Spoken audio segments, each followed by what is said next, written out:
Hey, everybody. It's your friend Adam. I'm here with Sarah. Yeah. Oh wait, sorry, wrong screen. Oh, was it? Hey, shh, come on. I like silence out of my debaters. I'm here with Sarah Michelle and PSA Sitch. And Sitch is already trying to steal the intro from me. I have some announcements to make before we get started. We are going to be debating the forbidden topic today, whether or not gender dysphoria should be removed from the DSM. And the DSM is what is the DSM? What's DSM stand for, Sitch? Diagnostics, Diagnostic statistics manual, right? some. So it's basically the list of mental illnesses. So Yes. there is a controversy over whether or not it should be considered a mental illness, and that's what we're going to talk about. That's what we're going to discuss. This is going to be kind of a quasi debate slash discussion. Sarah is going to go first with her opening argument. She's taking the affirmative position. Sitch is taking the negative position. All of their links are in the description below. Tomorrow, I will actually be talking to Michael Jones of Inspiring Philosophy. We're going to be talking about objective morality. Michael Jones is a Christian apologist. He's probably one of the smartest Christian apologists on YouTube. He's debated Matt Dillahunty. He's debated just about every anti-theist on YouTube. He's been had a discussion with Cosmic Skeptic, and he just annihilates these people because he brings the science, he brings the facts and the logic and the evidence, and they're just assuming that they're talking to some Christian apologist who's just going to bring theological arguments. So I can't wait. That's going to be a fascinating discussion. Tune in tomorrow at 5 p.m. Eastern, 2 p.m. Pacific if you want to hear it live.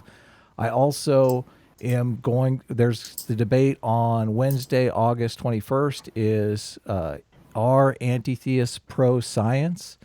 And that will be a lot of fun too. So let's get into our debate. Sarah is going to go first. She has the affirmative argument. She said she has a nuanced position, but she is taking the affirmative, and she's going to introduce her argument now. So go ahead, Sarah, you have the floor. So, yeah, my position is not exactly an affirmative in a sense that we should eliminate gender dysphoria status as a mental condition. My issue with being considered a disorder is a technicality, is whether it should or not consider a disorder in the technical sense as it used by the American Psychological Association and used by the World Health Organization. In fact, last May, this May, the World Health Organization released the new ICD, the catalog of diseases, and gender dysphoria is not in it anymore. It has been reclassified as gender incongruence and is going to fall into the topic of sexual health and no longer in the mental health category. I have some issues with that because I still think there is some elements that is part of mental health and it still should fall into the mental health umbrella. But at the same time, I agree with them that it is not a mental disorder.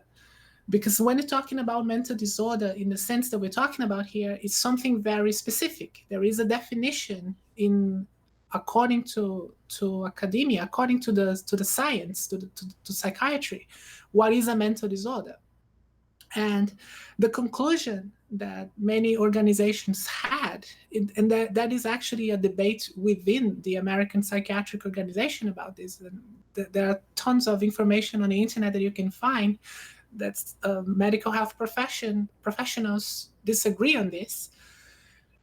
When you look at how the experiences of transsexual and transgender people in general, not all people have their experience can be considered disorderly.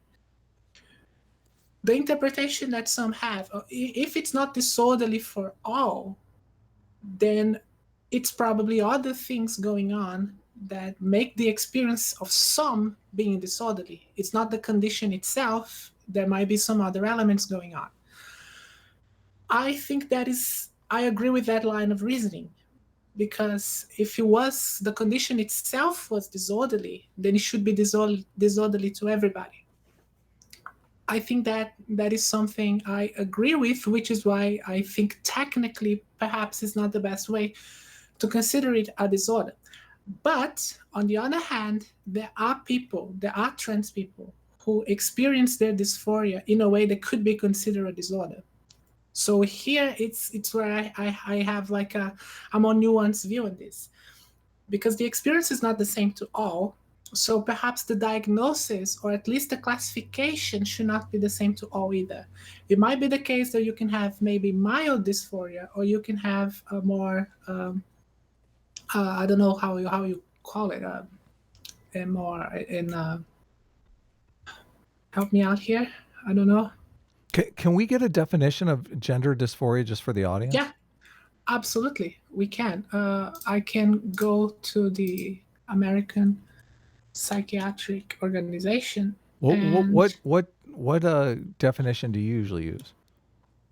Well, the definition is this definition is in general terms. I'm not giving the technical one. Yeah. But in general terms, it would be a feeling of not belonging into the sex you were born with. Right. Okay. It's gender incongruence is defined as the feeling of that's your. I don't like the idea of your internal identity, but the way your gender expression does not match your sexual health, or your sexual does not match your body, does not match your sex. There is some biological reasons apparently for that. There is a lot of studies that show that there is atypical brain structure. People who are transsexuals have atypical brain structure that does not exactly match the what you would expect from the brain structure of a typical member of their sex. So, for example, someone who is born male and is transsexual and transitions into not completely transitions into female, that is another technicality, but that takes hormones and changes their appearance, etc. They neuroscience studies in neuroscience show that their structure is more similar. There's some microstructures in their brain that is more similar to what is observed in females. The problem with this debate is that there is still no consensus among neuroscientists whether there is such thing as typical or not male or female characteristics in the brain. So until that discussion is resolved, until we can say that there is certain characteristics in the brain, secondary characteristics in the brain that could be considered secondary sex characteristics, this debate we still cannot say with certainty that that is the case with transsexual people. With gay people is similar. They also have some differences in their brain structure that are different from heterosexual people. So there is also this discussion. Are they the same as with trans people? So there's still a lot of things going on, and we cannot say for certainty that this is the case. But if it is the case, then it means that it's a physical incongruence. There is a physical incongruence where the structure of your brain, for some reason, if assuming that is the case, the secondary sex characteristics of the brain are different than the development of the rest of the body, and that is what is caused this incongruence. They don't match, basically. And this unmatching, let's call it, it's what leads to the psychological discomfort, which is what is called gender dysphoria. So the gender dysphoria is a consequence of this physical condition. So that is gender dysphoria, is that discomfort that we feel for this, not for the, let's say, the psychology and the body not matching. So when you look at the definition of what a mental disorder is, it says that for a condition to be considered disorderly, it has to be both distressing and disabling. And that is the issue with dysphoria, is that we can say that it's distressing in all circumstances, but it's not always disabling. In my case, I don't consider it disabling, even though maybe it could be, depending on how you look at it. But some people, definitely it isn't. They still have a normal, absolutely normal life, including their let's say their sexual life. It doesn't affect anything. So this is the discussion why it shouldn't be considered a disorder, because some people don't experience as disabling, even though it is certainly causes discomfort, and it is a matter of mental health. I think that explains my position, more or less. Okay, so Sitch, do you want to steelman her position? Well, I'm a little, I need a clarification because I'm a little confused about part of the position. Yes. Because, Hello? you know, in the DSM-4, they used to have, you know, gender identity disorder used to be the classification, and then in the DSM-5 they changed it to focus not on the feeling of wanting to be a different gender as being the disorder. I They cannot hear changed the focus anybody. to the dysphoria as being the disordered part. So when you were saying that not everyone has the same experiences of dysphoria, therefore it shouldn't be a disorder. I mean, I guess I'm confused because technically, if you don't have dysphoria, then you wouldn't have the disorder in the first place. So you wouldn't be considered having a mental illness. So I guess I'm confused as to what how your argument fits with that. Sarah, did we lose you? Sarah, can you hear us? I don't know what's happening. What's happening? It's gone. I hear mouse clicking. Yeah, she dropped out. Oh. So I wasn't paying attention. I was looking at questions. Can you hit me up again with a? Oh, she's back. Sarah, you having technical difficulties? Finally. I don't know. I was talking. I couldn't hear anything. I Oh, thought okay. Did you So- guys hear me? Or Yeah, we what? heard Yeah, we heard you heard clicking. you, We saw you drop out, but ask your question again, Sitch. Sitch has a clarification question for you. Sorry. Yeah, That's I did okay. hear. Sorry. I don't know what happened. You said you heard what I was saying, or you didn't hear what I was saying? I didn't hear anything. Oh, okay. Sorry. No, I was confused because, you know, originally in the DSM-4 they had gender identity disorder, where they would focus on classifying the desire to be a different gender as the disorder. But then in DSM-5 they shifted the focus to say, no, it's not the thing that's the disorder is simply the dysphoria involved with that. Yes. So when you were saying that it shouldn't be a disorder because not everyone experiences dysphoria, I guess I'm confused, because if you don't experience a dysphoria, then you don't have a disorder. You don't have a mental illness. So I guess I don't understand exactly what your position is. No. It's not that not everybody. Well, when we're talking about dysphoria, we're talking specifically about people who go through hormone therapy and wants to change their body, right? There is this other distinction between a transsexual and a transgender. Right. So transsexual is someone, in my case, who went through hormone therapy, who had surgeries and changed the actual physical appearance to cross-sex as much as it is possible. Right. So this is someone who is transsexual. Someone who is transgender is anyone who doesn't identify with their gender. So it's something much more broad, and Right. you have people who are non-binary, etc. So people who go through the process of hormone therapy, these are people who experience dysphoria. Now, I argue that in some, like, for you to want to change your gender, you have to experience some sort of discomfort in some sense. Otherwise, it wouldn't change it. So even transgender people, they don't like to say that they have any dysphoria, but I think they must have some sort of it, because why would you change if you're not unhappy with how you feel, right? I don't understand. Anyway, but that is another discussion. But the point here is, oh my gosh, dysphoria meaning. Can you guys hear me? Yeah. We can hear you. Okay. Dysphoria.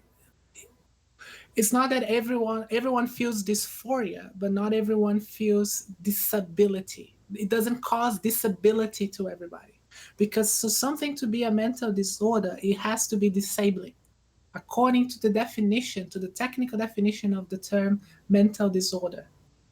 And Well, since it's not disabling to everybody, there is an argument here to be made that maybe the condition itself is not a disorder. It is certainly a matter of mental health, but probably disorder is not the best way to classify it.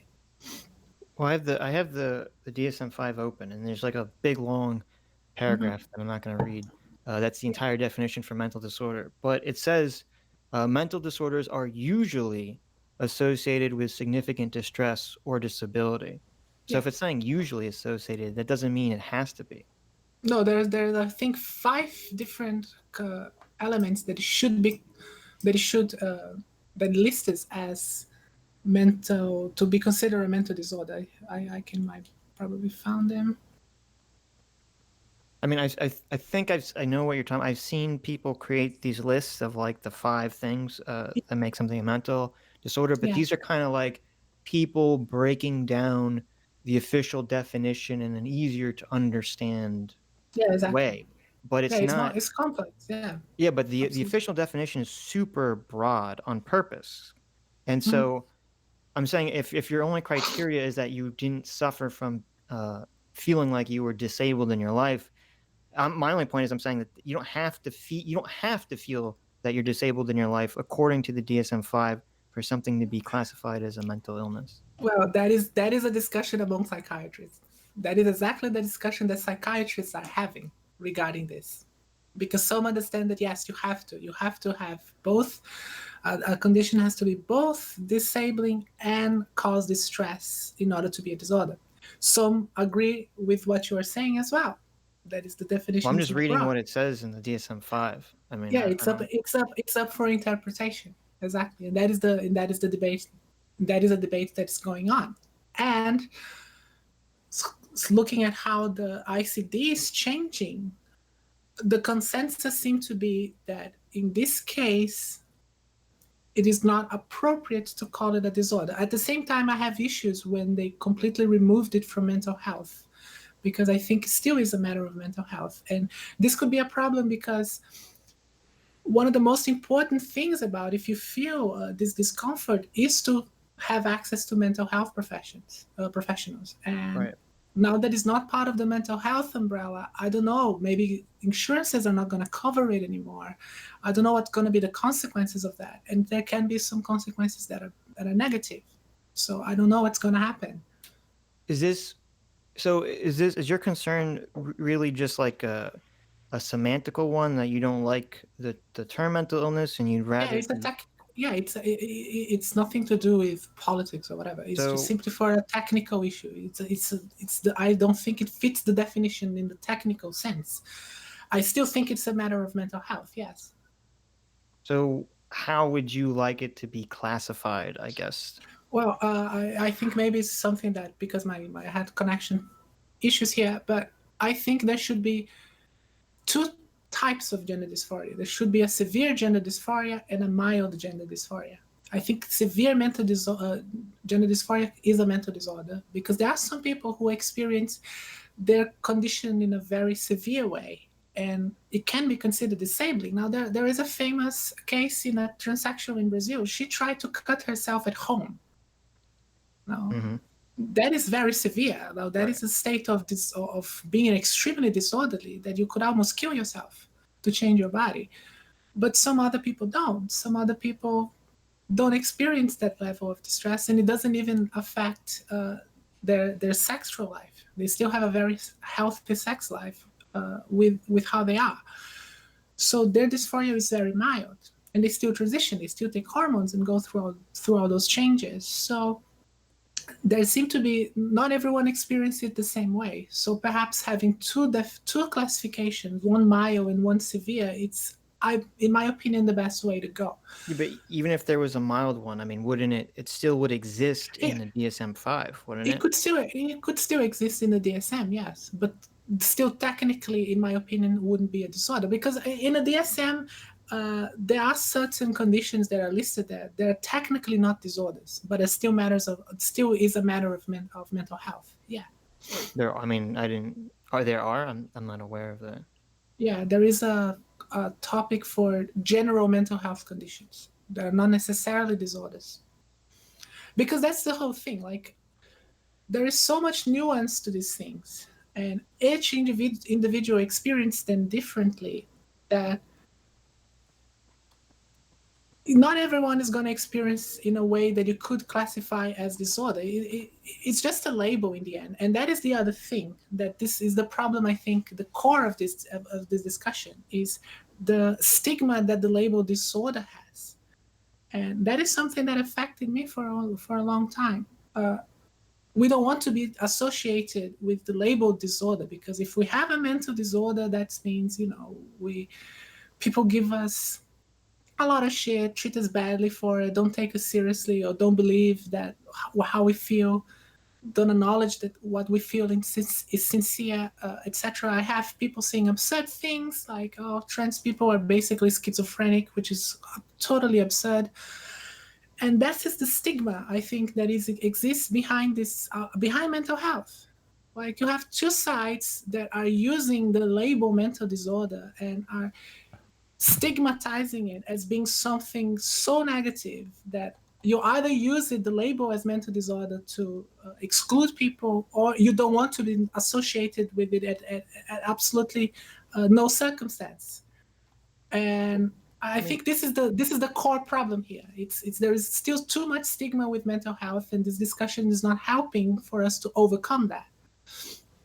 I mean, I feel like, well, first of all, I agree that there is still obviously stigma around, the term mental illness, but it seems like the issue should be working on fixing the way society views mental illness, not trying to reclassify things that would fall into those categories. And I think society has gone leaps and bounds in this area. I mean, it seems like everyone I talk to, everyone wants to say, oh, I have ADD, I have anxiety, I have depression. Everyone wants to give themselves a mental illness. So, like, I understand, like, I've heard people and I've seen people online say, like, oh, if you're trans, you're just crazy. Like, I've heard that stuff. But I don't think the stigma around the term mental illness is anywhere near as bad as it used to be. And I don't think it's anywhere near the level required to make me feel comfortable with saying, well, we should remove or add an extra category for gender dysphoria, not because it doesn't fit into mental illness, but simply because we don't like the stigma around it and the way people interact with us based on that. I understand, and I agree with you in the sense that, we should work on reducing the stigma. Absolutely. And I have no problem in saying that, I don't think I have any mental condition anymore, because I solved it with going through hormone therapy. Now I don't have that problem anymore. I don't have any dysphoria anymore. But I used to have it. And I'm glad that I look for a mental health professional who helped me. Like my psychologist helped me a lot going over this shit. And this is where I think the politics is making a problem, because it is disassociating this with mental health. And I don't know if it's true. I have a friend who told me this, that in Canada you can start taking hormones without actually seeing a mental health profession, or you can start taking hormones without even seeing an endocrinologist. If that is the case, like, that is crazy. Yeah, that is insane. Definitely. This is there are so many issues regarding hormones, cross-sex hormones, and you should have a doctor following you closely, because it can have some serious mental health problems from it. So, and at the same time, like, if you're taking hormones, you should be diagnosed that you need it, because, again, this is something really serious. It can have some serious effects on your body. So you simply self-identify as something, you self-diagnose yourself as having dysphoria, is absolutely wrong. I am totally against that.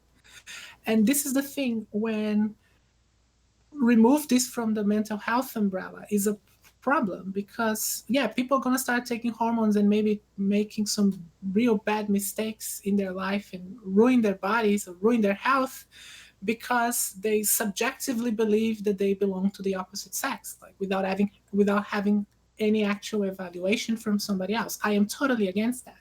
Right. I mean, that's why, for me, I agree with you. And that's why I think, I I mean, it seems like our disagreement about the main topic is so minute, but Yes. in terms of what you were saying, I think that's why it's so important for us to keep researching gender dysphoria and to see if there could develop some, whether it's a brain scan or whatever, something they could just say like, oh, here's a biological test. So people don't have to jump through all these hoops to determine this. They could just say, oh, you have it, you don't have it, whatever. Yeah, that's exactly why I think these studies from brain structure, from neuroscience are so important, because that's exactly what they aim to do. Where you can have an MRI scan that will tell you if you have a typical brain or not. And there is not only I saw a study very interesting that show a correlation between people who have gender dysphoria and people who are on the autism spectrum. It's not a perfect correlation, but there is a correlation. I thought that was a pretty interesting evidence that, yeah, they're probably, because now we are pretty certain that autism is caused by a typical brain structure. That is a cause of autism. People who are neuroatypical. Right. That is a pretty good argument, in my opinion, also to show that, wait, maybe there is some neuroatypicality going on in the case of people who have gender dysphoria. And Well, I mean, the the twin whole, studies show that it has to be biological because Mhm. identical twins have like something like a 25 to 35% increased chance of having gender dysphoria if one of the other identical twins has it. But if they're Mhm. fraternal twins, it like drops something like 2% or lower. So that shows it has to be something biological. Yeah, absolutely. And the thing that exists still, and it's a good counter argument, is that, yeah, the same thing with homosexuality. So Right. there is a Ray Blanchard.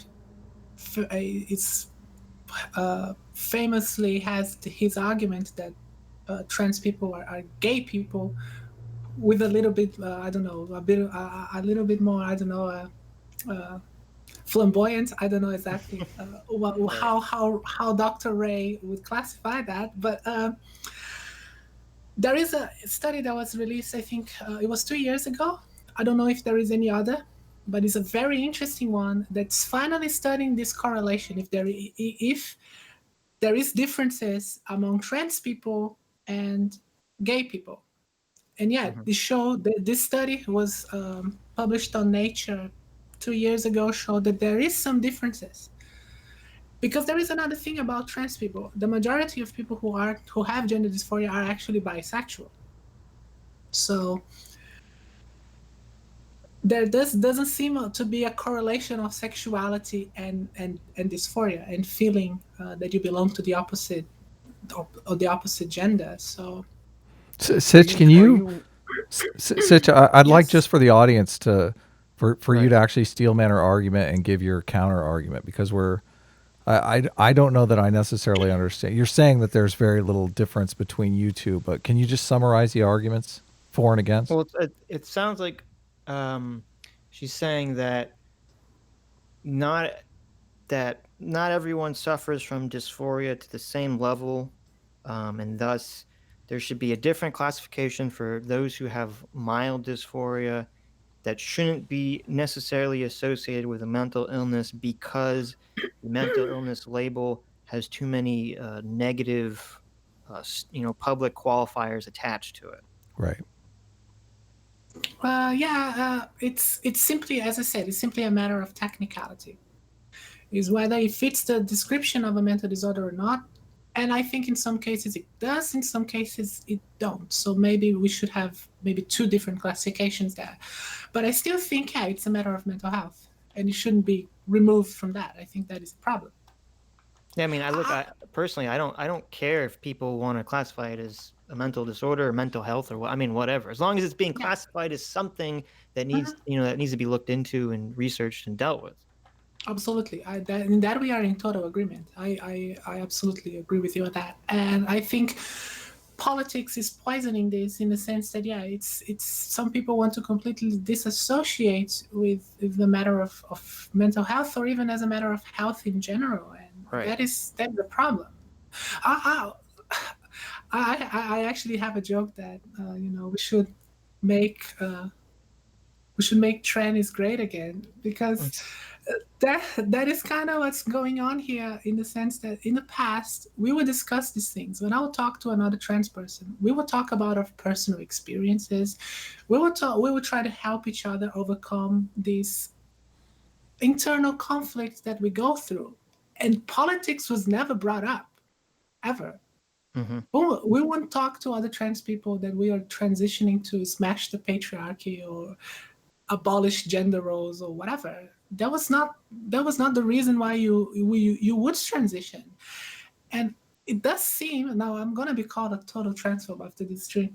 There are some people that it seems now that are calling themselves transgender for political reasons, and I think that is a very wrong reason why you would transition. How do you? Because I feel that's true when it comes to most people who want to identify as non-binary. That it's just for the political points. It could be, yeah. I'm not going to say it's the case for everyone, because I don't know what's going on inside their Right. heads, but it could be, and that's why I think a psychological evaluation is so important. Do you think that? Because my concern is that I agree with you. The people who are trying to completely remove any health aspect from it, and they want to just say like, oh, if people want transition, just let them. There should be no requirements or whatever. I mean, because my concern with that is that in the future, trans regret is kind of, I believe it's pretty low when you look at the numbers right now. It still exists, but it's low.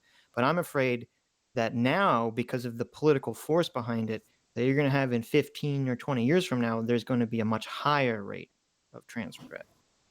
If that is, yeah, it could be. And I think when you're starting to allow people to take hormones without going to a freaking mental health therapist, yeah, that could become a serious problem. I have issues, a lot of issues with that.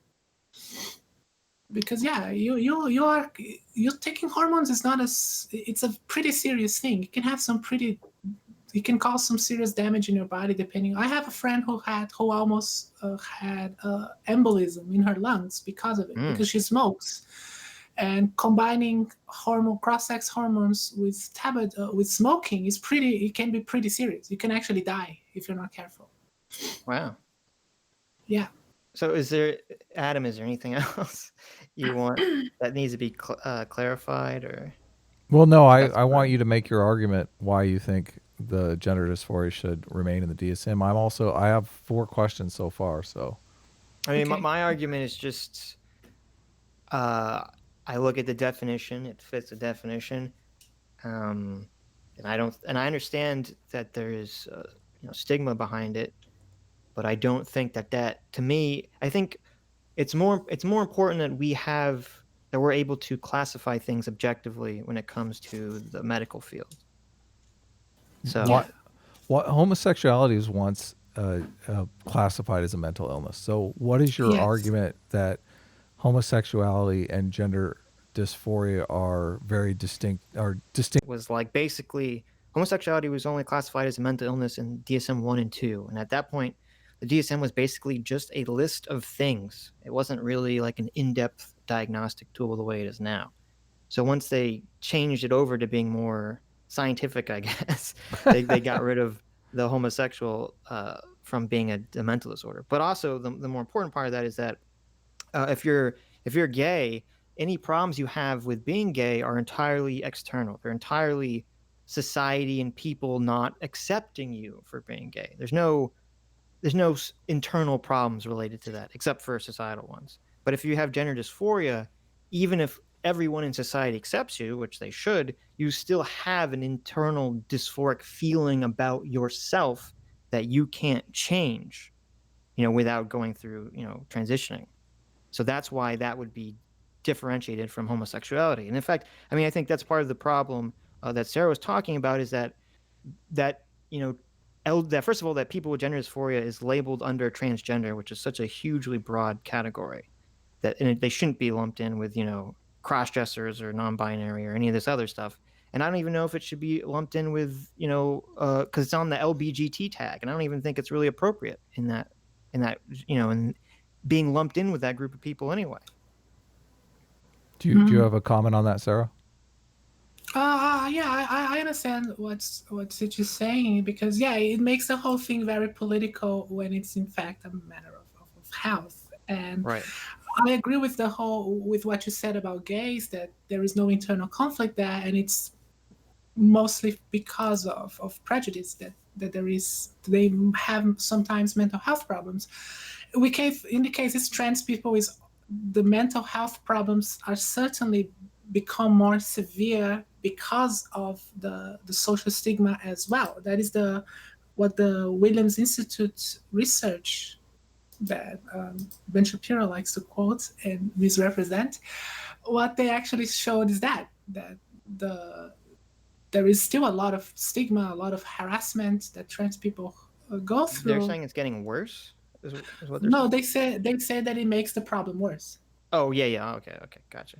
And the reason why it's probably a very important contributing factor. So why you have, for example,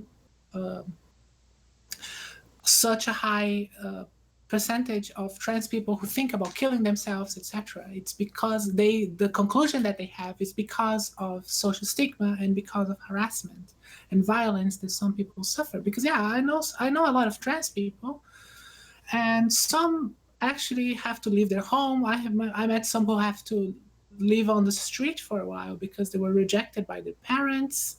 Some suffer actual physical violence. So there's still so much stigma and prejudice that exists. And of course, that is going to have a huge impact on your mental health. In my case, for me, it was so difficult to come out because I was scared that my family would reject me. So of course, that is going to have an impact on my mental health. Right. Well, so I think, Adam, the problem is that you have two people that are too rational. Well, I got to get more crazies on this show. Yeah. Devin Imbleton asked, what is Sarah's definition of disabling? Wow, that's a good question. Especially in the context of gender dysphoria. So, yeah, that is when I think that my condition could be considered disabling, in the sense that it did have a huge impact on my romantic life. Let's put it like that. Because I felt so bad about my body, about how my body used to look before taking hormones, and I didn't go out with anyone because of that. So you could considering that is a disability, because it was affecting, it was not making something that is healthy, going out and meeting people, having sex with people. I was not having that because of this condition. So it could be considered disabling in that sense. But some people don't go through that. Some people don't have any of that. Some people have a job. Some people have friends. They go out, they have fun, they meet people, they have sex, and they still think that physical discomfort or that psychological discomfort and eventually transition. And they don't have any sort of disability because it doesn't stop them from doing anything. They can still have perfectly social life in all sense, or whatever you're going to call it. And with me, it was particularly in the matter of my sexual life, like my sex life, that was affected. And in a way that you could say disabling. So because I didn't have anything, I didn't do anything because of that. I mean, I'm curious because generally, I mean, most people are not happy with their body, not 100% at least. So Yes. It's difficult for me to say. I mean, there's probably 50% of the population is unhappy with their body the way it is. So what is probably 90%? Yeah, I'm being conservative here. Like, I think the latest stats are 50% of Americans are overweight. So what is the difference between someone who is technically overweight, doesn't necessarily want to go in the swimming pool at the hotel, from someone who suffers from gender dysphoria? I think it's difficult for people to understand why that is a different situation. They're like, I don't like my body either, but it doesn't seem like me transitioning into the opposite sex is going to save me in this department. Yeah, absolutely. And that is a very good problem. That is hard to tell when it's just feeling ugly and when it's actually dysphoria. So in my case, I used to be obese. I'm still chubby. I still have some. No. Yeah, yeah. So I mean, I know people are curious about this because they're wondering. Sitch and I have done on our Sunday live streams. We've talked about this before, and I mean, I don't spend a lot of time thinking about my gender. Like Exactly. I Yeah, have I other think that is things the to think about. Like I've talked to my wife about this. She thinks of her gender never. Like it is just something about her. She's a female. She's comfortable with that. I'm a male. I'm comfortable Well, with that. I have some issues with I won't say the definition, but with the expression how I identify myself. In my case, it's not. I don't see it so much as how I identify myself, but Mm-hmm. how I want my body to express myself or how I understand, because it's so, of course, so very subjective. How I understand my true self. With me, I have this feeling since I can remember, since I was a child, right? Mm-hmm. And with me, it was always about, when I thought about myself growing up and becoming an adult, I would imagine myself becoming a woman. When I was a kid, that didn't bother me that much because I was still a kid, right? And it was easy for me, there was not much differences physiologically and physically between boys and girls. We are not so much dimorphic when we are kids. When I became a teenager, though, that started to become a serious problem because my body started to change a lot. And, I developed a man's body. So that is when it started to become a serious problem, because all those things in my head that I was imagining, okay, I'm going to grow and I'm going to become this girl, was not happening. I was becoming more and more masculine, more and more like a guy. And that is when, I have to do something about this because it's starting to affect my life. So I think this is the difference, is that it's not just, it messes up your expectations in the sense that you feel, okay, I cannot express myself because my body does not allow me to. So, for example, if I wanted to be who I am as I am right now, I would just feel very uncomfortable with my physical presentation. But it's not only that. I actually think there is also, and that's when I go back to the brain structure thing with a typical brain, because I think there is a hormonal element going on as well, because taking hormones just makes a huge difference on your psychology. Like it improves your well-being so much. And this is not something that only I say. This is something that almost every transsexual I spoke to says. When you start taking hormones, it just feels better. Your well-being increases a lot. And I think that is where is the biological and physical element, and that hormones seem to improve. I actually have one interesting case. When I started transitioning, I was transitioning with a friend, and he started taking hormones at the same time that I did. And the hormones started making him feel really uncomfortable. It's starting to make him feel really bad. And he stopped transitioning, and his psychologist told him to stop. And he realized, okay, maybe I'm just a guy who likes to dress up as a girl sometimes, but I don't have any dysphoria. So this is why going through psychologists, going through endocrinologists is so important, because that could be your case. Maybe you just like to dress up as a girl, you like to play around, like there is nothing wrong with that. You do whatever the fuck you want. We are all free to do it. But that doesn't mean you are dysphoric and you should be taking hormones. So Sitch, that is, I think. Sitch, I mean, I want to agree. respond? 100%. I don't know. Yeah, it's like the difference is that's why the hormones are so important, because if hormones increases your well-being, it makes you feel better. The way I see it is because there is a physical element there, and which we could call maybe a hormonal imbalance.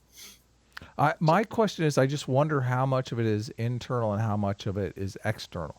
And since you've been through the process, are like when you're transitioning, when you're changing your look outside, and if people are responding positively to that, does that affect your internal feeling? It seems like there's kind of a loop there, because maybe your friend didn't, maybe people weren't responding to him better.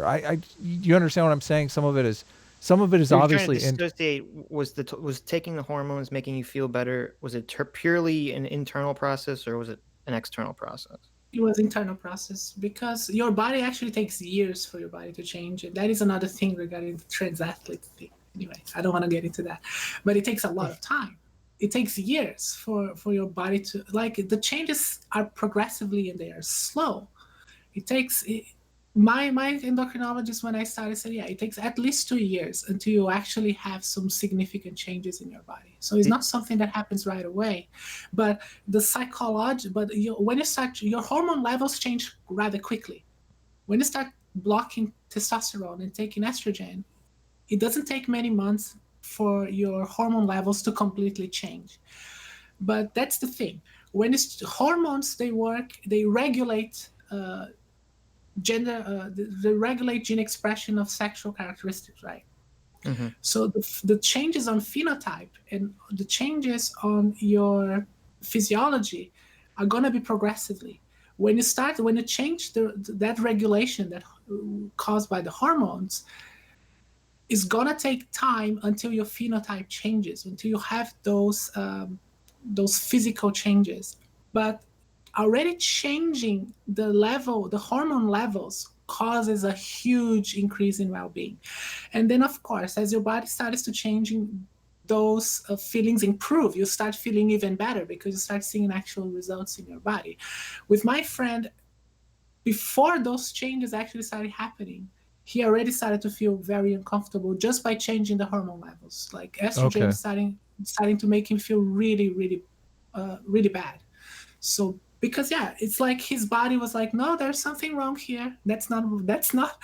His brain was sensing that something was wrong and was making him feel uncomfortable. But in cases of people who have dysphoria, and I actually have a friend who is transitioning from woman to man and is taking men's hormone, testosterone, and suppressing estrogen. And he's describing the same thing. It's just making him feel so much better. So it's actually the first trans man that I'm talking to that is transitioning. So that is pretty good to have this perspective as well, because it is actually the same thing that he's feeling. It just changing your hormones alone already makes you feel so much better. So that's to me what I say that, I think there is a case of some sort of hormonal imbalance. And that is maybe why there is this difference in brain structure. What causes these minor differences in our brains? It could be something related to embryo development, something related to hormones. How old were you and your friend when you started taking hormones? I was in my mid-20s. Okay, so this is like, way post puberty. Mm-hmm. Because I know some people are very concerned about people taking hormone blockers before puberty and how that would affect brain development. That is a really is an interesting discussion. There is some concerns about that. For me, it's like the problem is how the diagnosis is so subjective as it is now. Right. There is a lot of risk in allowing kids to take puberty blockers because that could have some negative impacts in their development. So I think that's why I'm so up for the studies on neurobiology and neuroscience, because they can provide an actual objective assessment where you wouldn't have to worry about that. If you actually are able to identify someone as having gender dysphoria or as being transgender, transsexual, with an objective test like an MRI scan, you don't have that subjectivity of psychology anymore. Because when you're dealing with psychology, you could have like an unprofessional or an incompetent psychologist who will diagnose someone as having dysphoria and the person doesn't have it. And if it's a prepubescent teenager, it's going to prescribe hormone blockers, testosterone blockers or whatever, that could cause some serious problems in their development, in their development of their body.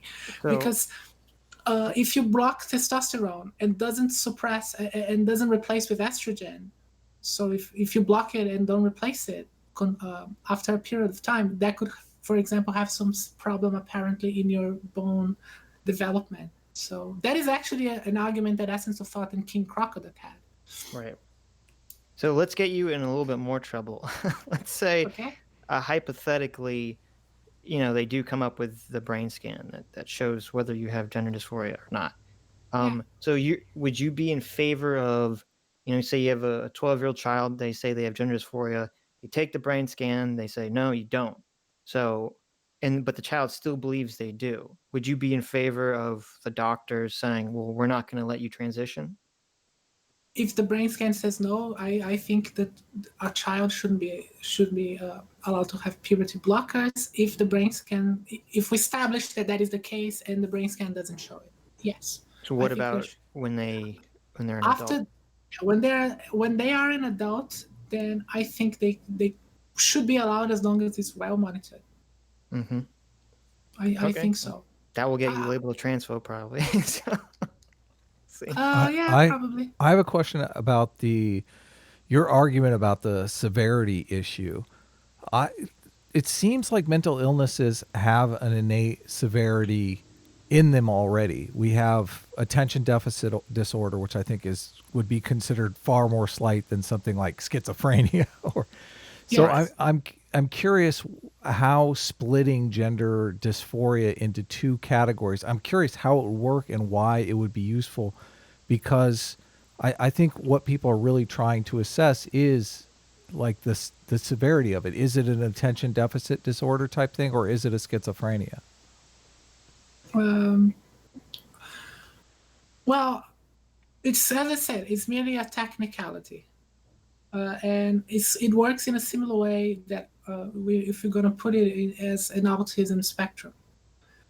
And because it's some people have more, some people have less. And if it doesn't affect treatment, then yeah, perhaps there is no good reason to make this distinction. The issue I have mostly is actually with the opposite of not considering a mental health condition. Like if it's, as I said, if it's labeled disorder, I really don't care that much, as long as it's assessed by mental health professionals, and as long as we fight the stigma that is carried by mental disorders. And I think that is the main issue here, that politicizing this thing doesn't help solving the stigma with mental health problems. I think it actually makes it worse. So right. This is the issue, the underlying issue that we should address. And I think both sides make the mistake to stigmatize mental health problems, when one side says, no, we don't want to be associated with mental health problems, and the other side said, yeah, we shouldn't listen to you because you're just a mental case. Both sides, in my opinion, are disgustingly wrong and making the problem with mental health worse. My concern with removing the disorder or condition label or anything like that is that it seems like when I'm listening to people, most people, not you, but most other people that are advocating for a complete removal of disorder or from any sort of health condition, is that they don't want there to be any research into gender dysphoria. They don't want anything like that. They just want it to be like whatever the person says they experience is their reality, and we should just accept that. And at least I think that's what everyone else's concern is about this. Yeah, I am concerned about that too as well, and especially because you shouldn't be allowed to start taking hormones without a freaking doctor following you. That's insane. That's totally crazy. I can't understand how some people don't see the problem with that, and unfortunately, politics have polluted this debate so much. And I'm happy that we had a discussion here without talking about politics, because that's exactly what I wanted. So Reed Nice Wonder is also asking, how would you test the degree of severity? That is where the psychology and the psychiatry kicks in. Yeah, it's about your behavior, how how much it affects you, how the level of disability that it causes as I said, you can make a good analogy with autism, because it's in a similar way. Like, someone who has severe autism is going to be very disorderly to them, and they're going to have some serious effect in their social life. But someone who doesn't, who has a very mild form of autism, is not going to affect them very much. So it's in a similar way, I believe. I think it's a good analogy. I believe that there is some problems going on right now with young women who have autism being misdiagnosed as transgender.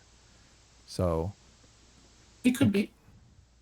I'm curious how it could be more. It probably, it's not, when you say that, it's not like someone is autistic and then the doctors confuse autism for gender dysphoria. It's more like someone who has autism might be easier to confuse themselves about whether they have gender dysphoria. They feel like something's wrong and they don't know exactly what it is.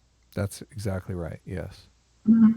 Yeah, I mean, and going with the autism, I think one of the few things I think I disagree with Eric Weinstein, because he's talked about this, is that it seems like he wants to remove the disorder label from autism too, because I'm pretty sure he has Asperger's or low functioning, whatever, high functioning autism, or however they call it nowadays.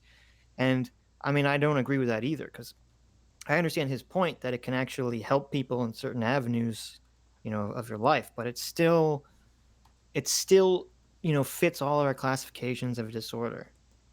I'm sorry that it makes Eric feel a little bad about things, but but that is exactly the thing. Like, it makes you feel bad because it's attached to this label of disorder, and there's so much stigma behind it. But we should fight the stigma. That's what we should fight against. It's like, there is nothing wrong with having a mental disorder. Like, I think I don't have it anymore. And more, that's what my psychologist said. I don't have it anymore because now I've been through hormones and I'm actually feeling very well about myself. But I used to have it, and that's fine. There's nothing wrong with having mental disorders or having a mental health problem. That's fine. So many great people had it in the past, and so many great people today have it. There is nothing wrong with that. Right. Like, ideally, a mental health disorder would be viewed as the same thing as a normal, it's not normal, but just a physical, other, not brain related health disorder. So it's like, you have, I don't know, you have like a broken leg, not broken leg, because that's, it's not something congenital, but you have any sort of disease that you can get, or a sickness that you can get, you have the flu or whatever, or something that, lasts, for a long time. Like, that should be classified by society as almost the same thing as a mental disorder, just in affecting a different area of the body. Yeah, absolutely. Absolutely. And that's what I like about, I love neuroscience so much, because that's what it's doing, is making that, showing that there is physical elements behind it, there are biological elements behind it, and it's just a part of our biology that is being affected, and should be, addressed with the same concern, with the same understanding, and we shouldn't, let's say, not consider that the people's mental disorders are not legitimate. They are not legitimate issues. Right. That's the real problem, because it's like, no one says like, if you have celiac disease, no one's gonna say, that's not legitimate. It's like, no, or you're not gonna get made fun of if you have an autoimmune disorder. The problem is that when people conflate a mental disorder with meaning it's made up or it's not real or something. Yeah, and that is a real freaking problem that we should address so much. So of course. So Sarah, yes. Your position really is, you want to leave gender dysphoria in the DSM. You actually agree with Sitch? Yeah. It should be categorized as a mental illness. It should be categorized as a mental health condition, and depending on the case, I think it does fit as a disorder. So it certainly shouldn't be removed from the psychological sphere, if we could call it like that. It's now, still when I originally posted this on Twitter, you came out very hard in favor of removing gender dysphoria from the. and we had a pretty reasonable Well, argument. no, But you made some tweets that were talking about the APA, and someone corrected you on it being the APA, the American Psychiatric Association, and the American I know that they're not the Psychological same. Association being know two that they're different things. Yeah, exactly. So, but I you, know they're not the same. But that is the thing. There is divergence of opinions among medical Right. of mental health professionals, and that is the thing that is changing now, because the ICD is changing and is approved. The UN already approved the new ICD in May, and is no longer in the ICD classified as a matter of mental health. And the American Psychiatric Association has already said that if the ICD would change, they were going to change in the next DSM. So probably it's not going to be in the next DSM. And yeah, I do have some worries about that. so DSM 6, I guess we're on. They're going to take gender dysphoria out. They're not just going to rename it something like gender nonconforming. I really hope they rename it as gender incongruence, and they still maybe Stuff it in the I understand. appendix. I don't think it's the mental disorder, but it still should be there as a matter of mental health. Here's what I think they should rename the DSM to, instead of the Diagnostic and Statistical Manual of Mental Disorders, just get rid of disorders and put Manual of Mental Conditions. Okay, that'll just make everyone feel 1,000 times better. Just use that label, because what they're probably going to do, which I disagree with, is that in the DSM-6, they'll create a completely unique category at the end of it where they say, this is not a mental disorder, but then they'll put gender dysphoria in there, just because they know if they completely remove it from the DSM, then there's going to be no justification for medical insurance companies to pay for anything related to transitioning. And in fact, there wouldn't be really any medical justification for transitioning if they remove it completely from being a disorder or condition, because there's no magic book of conditions that exists that they say, okay, well, this is what's going to justify treatment. It's still listed in the ICD as a matter of sexual health, right? But I still think mental health should be part of it, because I think there is a mental health situation going on, and at the moment we don't have any other way to make an assessment if not through a mental evaluation, through a psychologist or a psychiatrist. We don't have it. The brain scan, it's something that is still not conclusive. We still can't use that as a diagnosis. The only diagnosis we have is through a psychologist. So the people who are taking the position very hard that gender, the trans rights advocates, let's just call them, I see them being in kind of a bizarre position here, just by the arguments you guys have put forward, because I know like deep down they're thinking, well, I don't want it in the DSM because I don't want to stigmatize trans people. You know, they conceptualize them as gay, totally normal, like it shouldn't be categorized as a medical condition.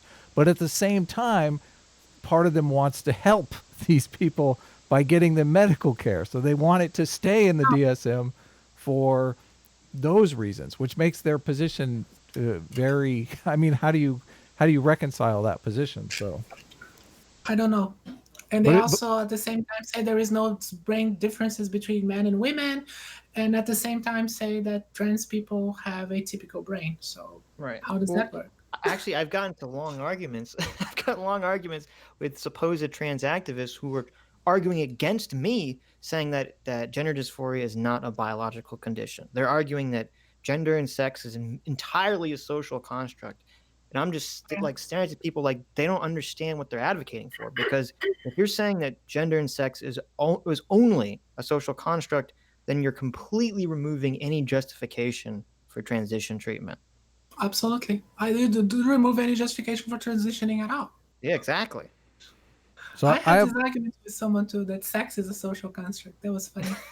I have one more question, and then I guess we I don't know what you guys have for closing arguments. It sounds like this is an easy win for Sitch. I'm sorry, Sarah. Like you pretty much abdicated your responsibility here. So I just want to put this forward because if people come across this debate and they're disappointed and they have a strong argument in favor of removing it from the DSM, they don't like the mental illness stigma and they believe transgenderism is just like homosexuality. I've heard that argument made many, many times, and you would like to step up and debate this topic.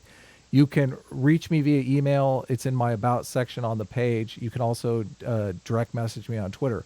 And we would love to have this debate. So Drew Welty asks, how is Sarah's position relevant to the debate question? The question is, should gender dysphoria be removed from the DSM?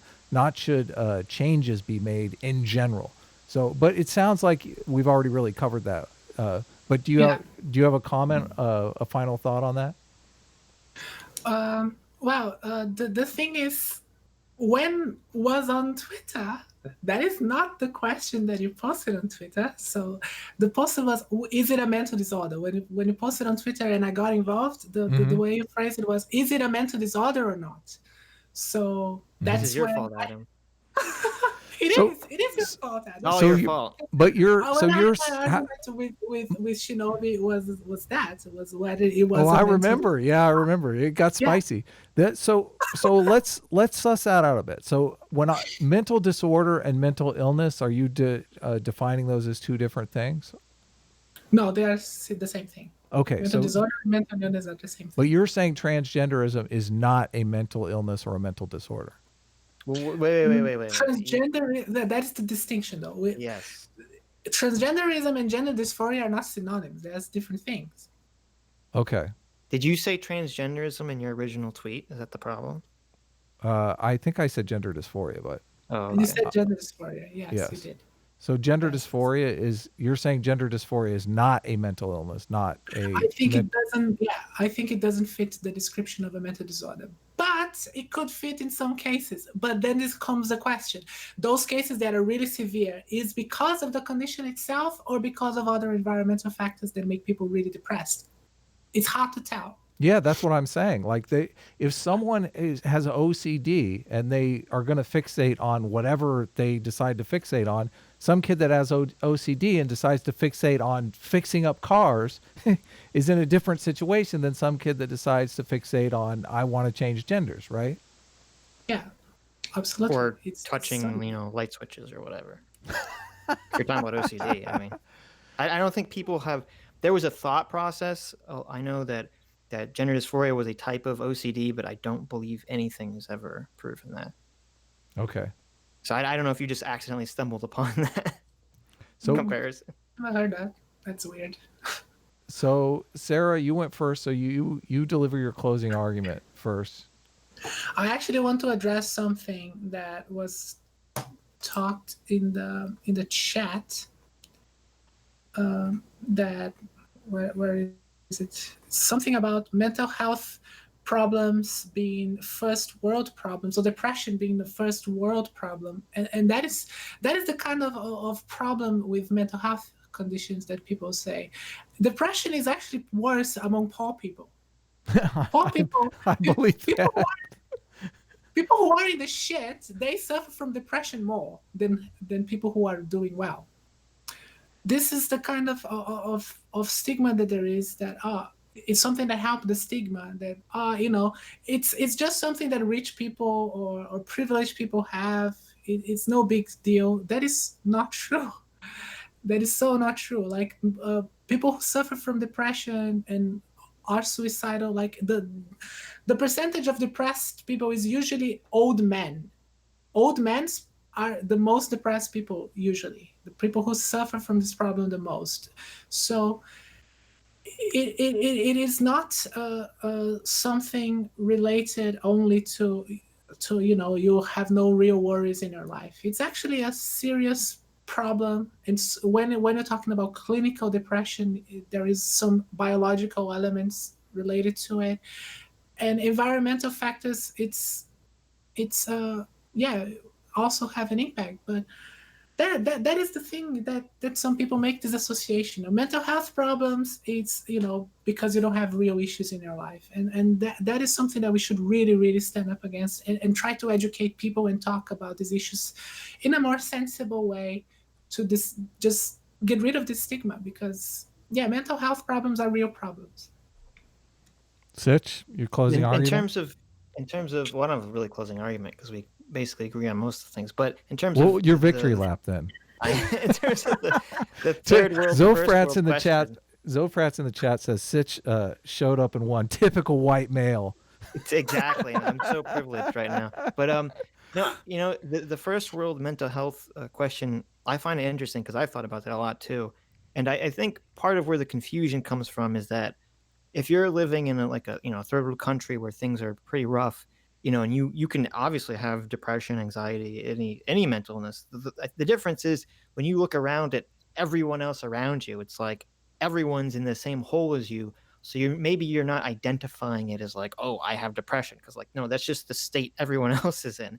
But when you're living in a first world country, you can look around and say, oh, okay, so there are people that aren't feeling the same way that I'm feeling. So maybe it's just more apparent when you're in a first world country to yourself anyway. Yeah, because I come from a third world country. I come from Brazil, and yeah, pretty much everybody's depressed right now over there. Brazil is considered a third world country? Yeah. I didn't know that. Yeah. I thought Brazil was better. I thought Brazil was better. What do you think? No way. No? Okay. No, it's getting worse. Wow. Oh, I know there's problems right now. So. Well, I say Brazil is a failed state. But, anyway. Okay. So I just want to say that both of you have agreed and taken the more controversial of the two positions, because when I did put that tweet out, I got a firestorm of people that were very angry that we were having a debate over whether or not transgenderism or gender dysphoria rather is a mental illness. They were saying it's not a mental illness and getting very angry that we would even debate the fact that it is. Who are these people? Bring them on. Yeah, so there are a lot of people out there, and perhaps we'll double team them. Perhaps they don't want to take the platform because they feel even talking about it is doing transgender people a disservice. So, what's Essence of Thought's position? We can debate him. Well, if Essence of Thought wants to come on and debate, I'm more than happy to host him. So we'll go ahead and leave it there. Again, I am talking to Michael Jones of Inspiring Philosophy tomorrow at 5 p.m. Eastern, 2 p.m. Pacific. And I know a lot of people have been wanting me to talk to him for a long time, so that's actually going to happen. Tune in. Next week, we are going to be talking about whether or not anti-theists are pro-science or anti-science. I'm sure Sarah has a position on it. She, as the resident anti-theist. No. On the same box, man. No, Sarah. We're closing up here. You can yell at me after we end the stream. So I will go ahead and leave it there. Like I said, if anybody wants to take the affirmative position strongly, they have strong feelings about this, go ahead and contact me. Anyone that wants to call me or Sarah or Adam a transphobe, talk to Adam. Don't call me a transphobe. I have no problems with trans people. So we'll go ahead and leave it there. Thanks everybody. Thanks for your questions. Thanks for tuning in, and we'll see you in the next video. Take care, everyone.